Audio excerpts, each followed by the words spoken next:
In today's video, I'm going to teach you how to delete sent mail in Gmail, even after 1 day, 1 week, 1 year, and up to 5 years.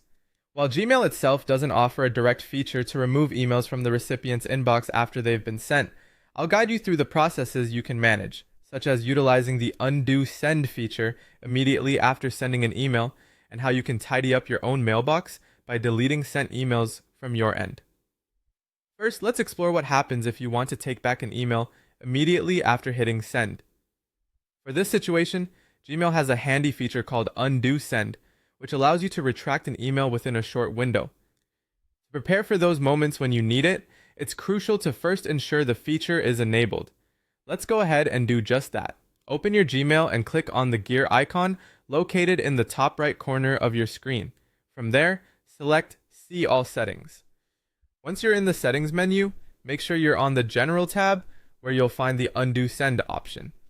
Here, you can set the cancellation period. I recommend going with the maximum option of 30 seconds to give yourself a bit more time to rethink and retract that email if needed. Once set, don't forget to scroll down and click Save Changes to apply this setting. Now that the undo send feature is ready, let's talk about how to use it. After sending your email, keep an eye on the bottom left corner of your screen for a pop-up message that says Message Sent. It will include an option to undo. Clicking on undo immediately will stop the email from being delivered and will reopen your draft so you can make necessary changes or decide not to send it at all. At times, you might just want to keep your own mailbox tidy, even if you can't retract the email from the recipient's inbox.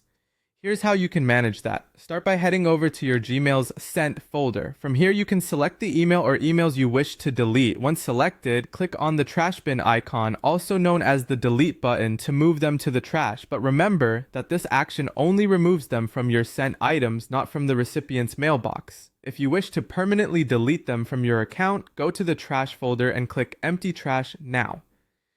This approach primarily helps in maintaining an organized mailbox on your end, ensuring that your records are neat and tidy. Keep in mind that these steps won't affect the recipient's copy of the email. However, by knowing these mechanisms, you can have greater control over your sent items and be better prepared to act quickly when needed.